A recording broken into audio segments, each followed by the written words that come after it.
Oh, and welcome back to Dwarf Fortress. Let's see what. Oh, shoot, just tabbed out. Oh man, oh that's gonna look weird on the recording. Anyways, got a couple things on the docket I want to get through. First up, I've completed this archery range here. So now, if we resume time, maybe you'll see one of the archers here. They'll go up and just kind of shoot at that target and get a little bit of experience. Now this is our guards barracks right here. I've put them above ground because they're the most likely, I think, to be going and attacking things that are above ground. Eventually, I'd like to kind of build a double wall system where it has like another wall right here, and the archers can like stand like on top of the wall and kind of patrol it and shoot at anything that tries to enter the fortress. There are somewhere over here. There's a route. Nope, that's not it. There's a key, and we can like set routes for them to go. Points, routes, and notes, and capital N. I believe you can set like a guard perimeter, and the guards will just kind of patrol it. But that's a little bit above my pay grade right now. So right now they just kind of sit here. If I see anything show up or try to enter, I'll send them in to go kill it. At the moment, we'll get that set up later. I want to come down here because if you look, I showed this on the last video. Got a ton of children, 61 out of 180. That's too many children. So we're gonna get rid of them. Hopefully. I believe I said this on the last video too. We don't have a lot of goblins near here, and it worries me that my child snatching plan is not going to work out as well as I hope it is. Because this plan, every time hold on, I'll finish that sentence in a bit. Every time I start recording, I guess I start sniffing. You know? My nose immediately starts getting runny. I was like, because I was listening to the last recording, I'm like, man, I'm sniffing a lot in this video. And then I'm like, I'm gonna make sure I don't do that in this video. And I start recording, and immediately sniffs McGee over here. Anyways, so I'm gonna clear out all these trees over here. Hopefully that's gonna take a while to get rid of all the logs and stuff. And then I'm gonna build kind of like maybe like a longhouse type building and just send all of our children over here.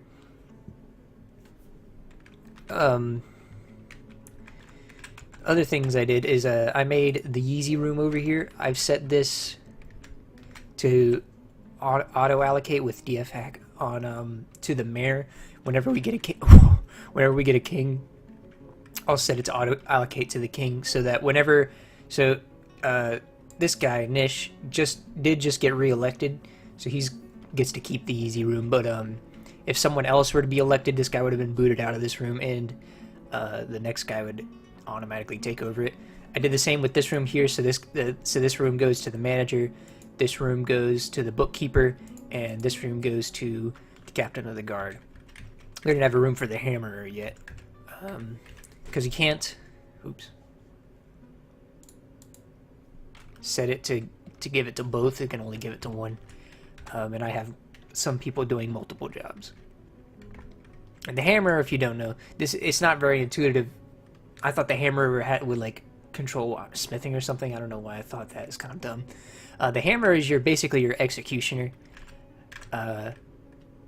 And if someone commits a crime that is worthy of execution, he goes and bashes their head in with the hammer. It's pretty brutal, actually, that I think about it. So I'm just gonna wait for these trees to get cut, and then we'll deal with our child plan, our child care strategy. Press F2. So another forgotten beast did show up. Okay, there it is. It's right here. It's a big spider. See if I can get it. See if I can get a view on it. Can I view this? Nope. Won't let me do it. I can do it from unit list. View unit. A towering eyeless spider. It has a pair of spindly antennae and has a gaunt appearance. Its lavender blush exoskeleton is rough and cracked. Beware its poisonous bite. So that is a pretty nasty one. Not the Forgotten Beasts are either extremely easy to destroy or fort ruining, and there's nothing you can do about it. This is one of the ones that it is easy, but we're likely to lose maybe 1 or 2 dwarves, because if they get bit, hopefully they won't get bit, but if they do get bit, they're pretty much dead, because we don't really have a way to cure the poison, I don't think. But the problem for him, not really for me, is that he spawned on top of this mushroom here. And I don't think he can get down. I tried to look out a path. I'm assuming, and you know what they say about that, makes an ass out of you and me, but I'm assuming he can climb on walls like a spider can. And I looked around here and I just don't see a way for him. I don't see anything that connects to this mainland over here, so that he can get over here. I think he's literally just stuck over here. I don't think they die of starvation or anything. So I think that is hold on. Why did you do this, dwarves? I sent some archers over here to see if they can maybe shoot at it, and they just came over here and dropped stuff. Why do they do that? So I'll unlock the door. Hopefully they'll go pick that up. Yeah, so I was prepared to kill him, and then I realized he's just stuck over there. Can't really do much, and I'm like, okay, I guess it's not going to cause a problem for me. But I say that, and then I fully expect to one day one of my dwarves will be like walking around here, and then I'll see a notice that says that he's been attacked by the Forgotten Beast. I'll be like, okay, knew it was going to happen eventually. But for now, I'm not going to worry too much about that. Let's see. I want to maybe build some more rooms, because I think we're running out of space. I don't want to do it there. Do I want to do it here? Oh, this already looks like pretty... Oh, no, you know what I need? I need more iron. It's unfortunate because this is iron ore right here. The red stuff, and I was just like, just smooth over it. I really need more iron so I can start making high volumes of steel. So, like, is this iron? That's mica. We'll check. I'm gonna check. I'm just gonna scroll all the way down each key, see if I see any iron. We also need some more marble. So I'll set this up. Do M for bandboxing. Mine some of that out. Actually, just kind of mine this entire thing. That should be good. It's not even. It's gonna give me a headache if I ever scroll past that. But we'll deal with it. This is the gold mines that I had.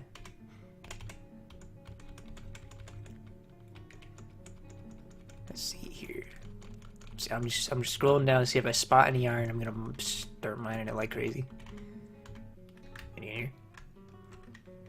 It doesn't look like. I think my iron would probably be higher up. So let's go to. First, let's check the stocks. Oh, that's not it. That's a. It's either going to be in stone or ores. Okay, ore isn't a thing on this list, so it's probably going to be a stone. Stones. Hematite. Tetrahedrite. Okay, so we only have 13 hematite. Sniff! Yeah, I think so. Okay. We only have 13. Okay, we need more. And like I see this right here is looking like a snack, because this is hematite. All this stuff. It's really gonna mess with stuff. How about we do this? Change the marker from automatic mining of ore and gems. And then we'll start that right there. And maybe hopefully that'll go up and still give me stuff and won't destroy the rest of this stuff. I mean, we could rebuild it, but it's just gonna be a hassle. Is what all I'm saying. And it might like break some of these bedrooms. That's what I'm worried about. Nah, you know what? Just like do it. Do it. I'll fix it later. I'll fix it off camera. We need the iron so we can start making pig iron and steel.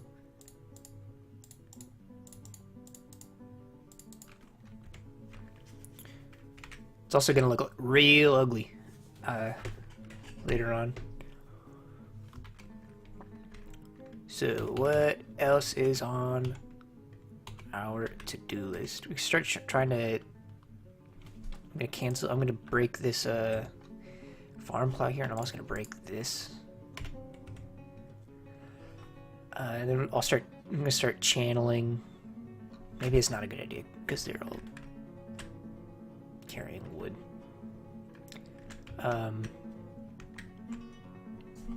But yeah, I'm gonna start channeling this. I'm gonna maybe do like a moat kind of thing around here. This little pond here is gonna cause a problem, but we could probably flood that. In fact, we will flood that. So let me lock these doors so people don't come in here when it's flooded.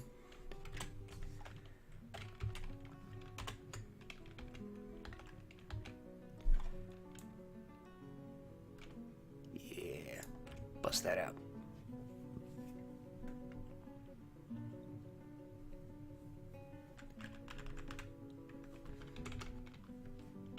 Let's see, are they... I'll probably cancel this, this marble mining thing that I started over here.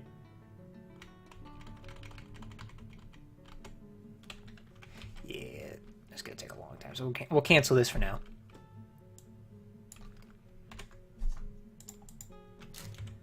So I need more marble so I can start making, or is this granite? Is granite an economic stone?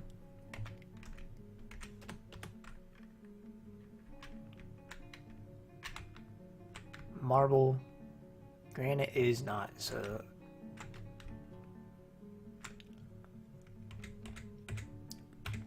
top. Okay,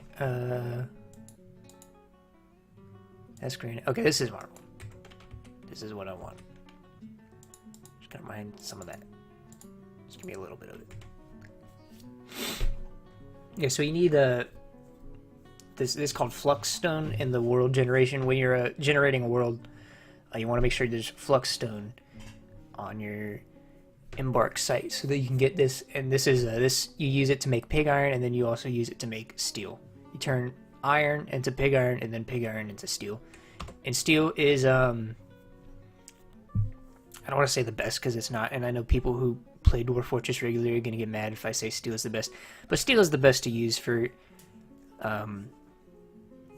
equipping large masses of units. Obviously, adamantium is the best.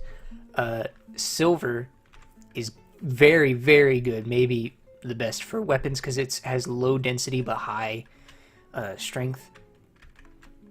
I think that I could be wrong, but steel is the quote-unquote best for me because it's easiest to kind of mass produce and put on a lot of people. So if I had infinite amounts of adamantium, then yeah, we'd start equipping everybody with adamantium stuff, but I don't. In fact, the adamantium that I see, I might be saying that word wrong, over here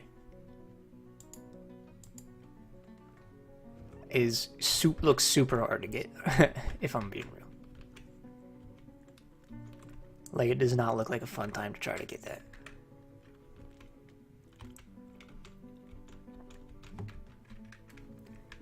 See if there's some more right here. Oh, of course.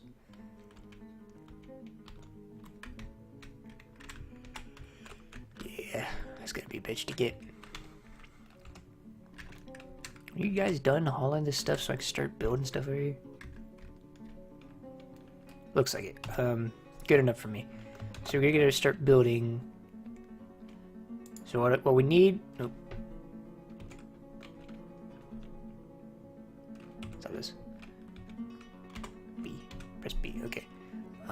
What we need, anything too great,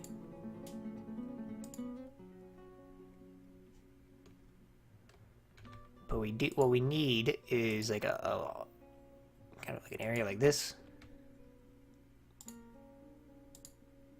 I'll cut one of these out so we can have a door. Here, use all my wood. Put a couple doors right here. X. Oh, yeah, okay. Another one right here for easy access. And so they're gonna start building those. I don't really need to. I don't really need to worry about floors. But what we're gonna do here, we also need to put a roof on this so it counts as indoors, so you can actually place beds. Probably put like beds all along the walls. Some food and stuff in the middle so they don't die and cause problems for the fort. Well, I just realized that's not in the center. But put beds and stuff. Make it a big. What's it called? Dorm. Yeah, and then put a barrow. Put all the children in here. Not the babies. Babies are fine because they turn into children within 1 year. But the problem with the children is they take 12 years to turn into a regular dwarf, and that's just not worth it. So yeah, put the burrows in here, and then at night, hopefully, maybe what we should do is like attack some goblins. Maybe that's what we should do. Maybe like provoke some of them. Let me look at this civilization map here. Some elves over here. Nope. This looks weird. Let's see, are you guys the closest ones? 10,000 elves. I might regret this. But I think we're gonna do it.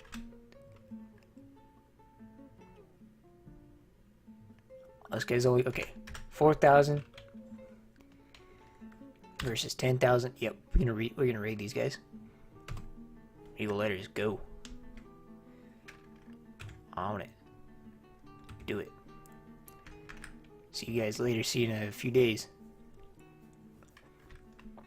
So hopefully, yeah, this is just a guess. I don't know if this is how it actually works. Hopefully by doing that it provokes some goblins to come over here. Maybe not. And they will start snatching my children. That's such a horrible thing to say. I hope these goblins show up to start stealing away my children. I'm telling you, dude, I did everything except set it in the INI file to stop children from spawning, but it just keeps happening. So I'm gonna count this out here so we can get this even. 1, 2, 3, 4, 5, 6, 7, 8, 9, 10, 11, 12, 13, 14, 15, 16, 17, 18, 19, 20, 22, 23, 24, 25, 26, 27, 28. It's 28. So we're gonna need like one in the middle, probably like 14.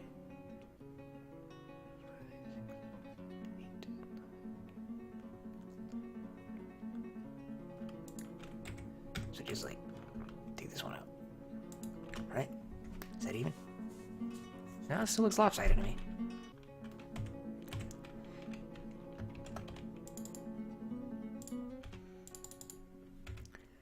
Does that look even?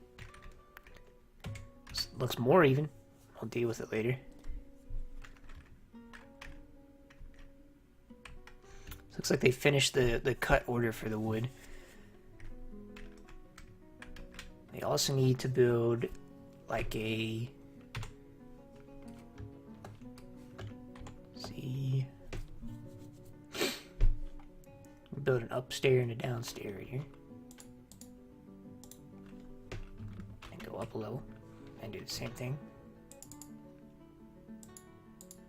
Can't do it yet because upstairs doesn't exist yet.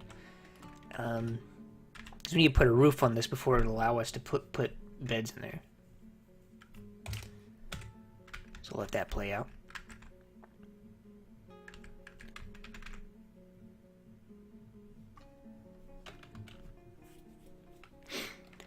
So they're raiding the goblin site right now.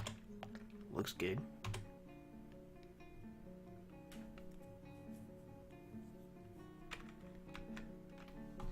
So I did earlier, I raided like this. This is like a dark dwarf place. And it said there's 10 people there, but when I went there, it said there's nothing.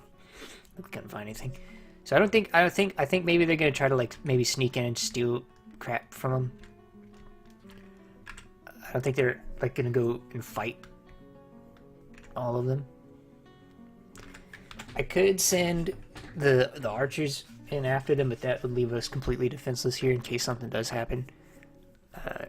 It's better to be safe. I mean, safe would be not sending them to go raid a goblin village with 4,000 goblins in it, but you know, they're asking for it, and I need them to come steal my children.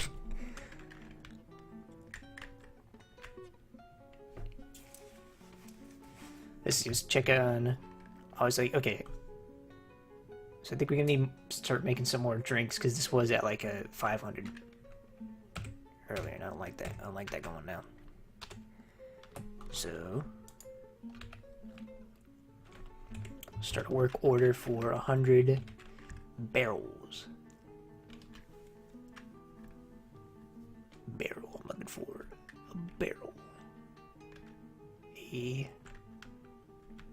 barrel. Am I blind? There it is. Give me 100 of them. Give me 100 of those, and I just spotted. Can you make the corkscrew? No, okay. Craft doors. Can you make the corkscrew? G. Who makes the corkscrew? Mason?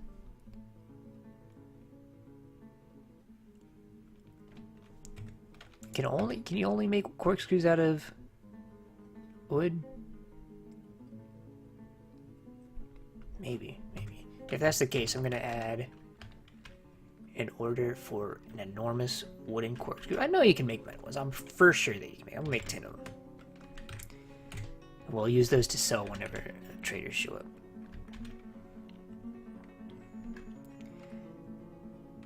And I'm gonna put. Where should I put the trade depot thing?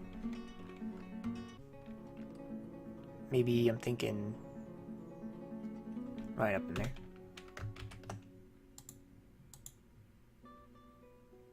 That looks good. I'll accept that.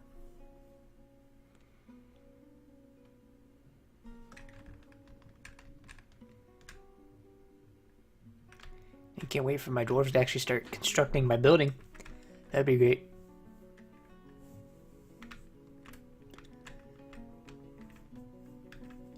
Let's see, what else do we have to do? If I can't find anything else to do, I'll just end the episode and resume whenever we get that building finished. So I'll detail out my plan. Just have this right here, put doors there. That's an upstairs. We're gonna come up here, build another upstairs, build a roof, remove that, and that should be it. I'll put I'm gonna put a food stockpile in here. I don't know how. I'll need to find a way to make sure that the food stockpile, this one stays stocked before the other very large one I have in my base. Just put a bunch of beds in there, put the children in there, and burrow them in there. And then they should all just kind of chill out in there forever until someone comes to steal them and take them away from me. And then by that point, they are not my problem. Now, of course, that is going to make their parents rather unhappy. But you know, that's just, we just have to deal with it. We can't have all these lazy children in my fortress not working, not doing anything. We gotta feed them. Just stand around doing nothing. I mean, look at this. Look, they just sit in their rooms all day playing with their ball. Oh man, this already doesn't look very good.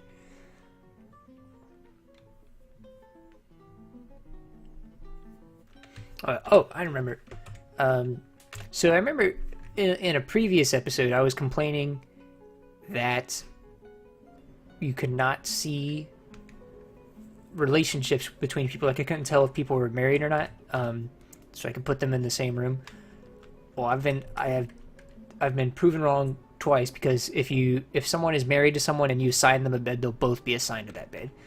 But also, if you come into here and then look at someone, view, and then press R, you can view their relationships with other people.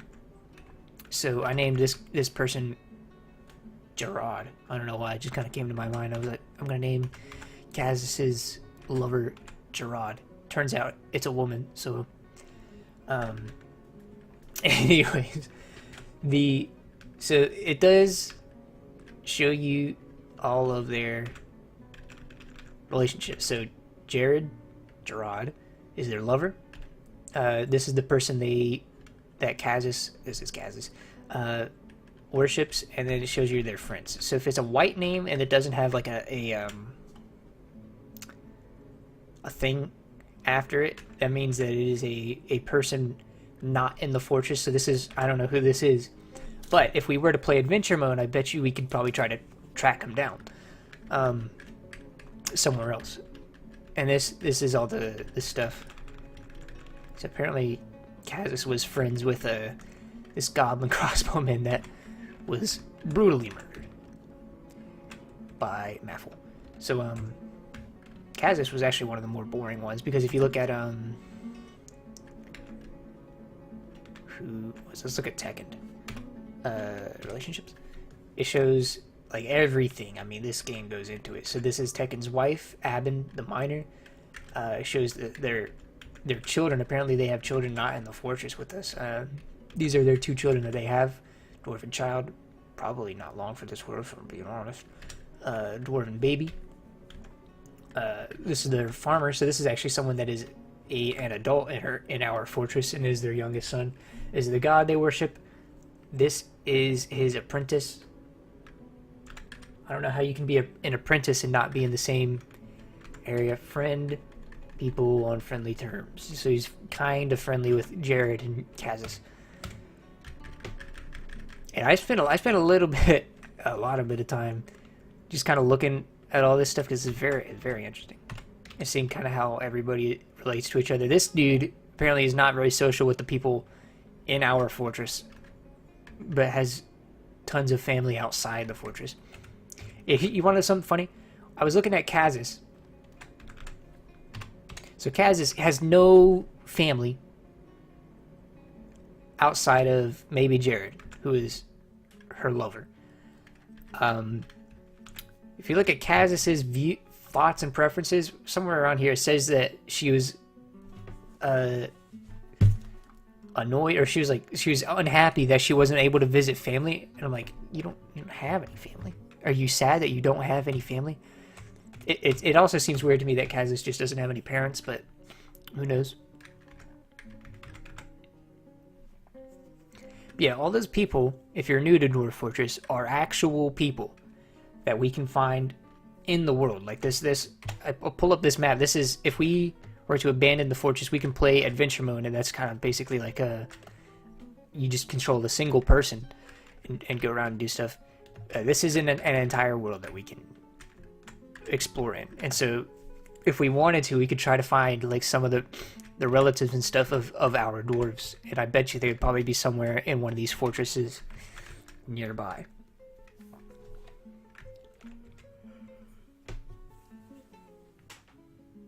That's about it. Oh, sorry for the yawn. But that's about it. I am going to finish building out this our child care solution over here, and then I will see you on the next one. Thank you for watching. Hope you enjoyed. Peace.